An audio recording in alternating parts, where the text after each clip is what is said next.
Ashley here. Welcome back for Nostalgia Time. We're going to keep the scary times rolling, and especially for the 90s, of course, when horror for the young kids and teens was at its all-time peak. Here we have Scary Stories for Sleepovers. The series this year ran 10 books and even came out with an anthology, and it had its own novel and a spin-off series as well. This ranged from 1991 to 1999, with one book being released each year, and each book contained 11 stories by an author, and of course the awesome drawings that went along with it.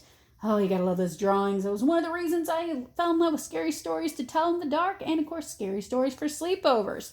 Now, sadly to say, these books ended up on the challenge list of books, of course, for the scary concepts, because the majority of these did not have happy endings. These books here were meant to really give you a little bit of a fright. And believe it or not, you could also get them on audio, where you could hear them on a cassette tape. Man, this takes you back to the days when you used to listen to books on audio. Few people still do, though, of course. But this came from Price Stearns Lowndes Publishing, of course, when they were up against scary stories to tell in the dark. The series here sold millions of copies and definitely left an imprint on many young kids, of course, that wanted to read more horror as much as they could. You can definitely find these on eBay. They're not too bad in price. You can get each book anywhere from probably $5 to $20, depending on the book itself.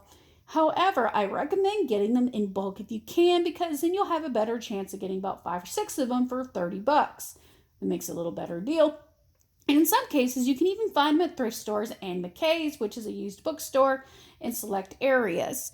And of course, guys, don't forget I got a lot more nostalgic time coming up for you, and definitely some video recordings as well of different video games on YouTube. And don't forget to look out for more scary stuff, especially with Halloween coming up. Till next time, guys, I will see you later.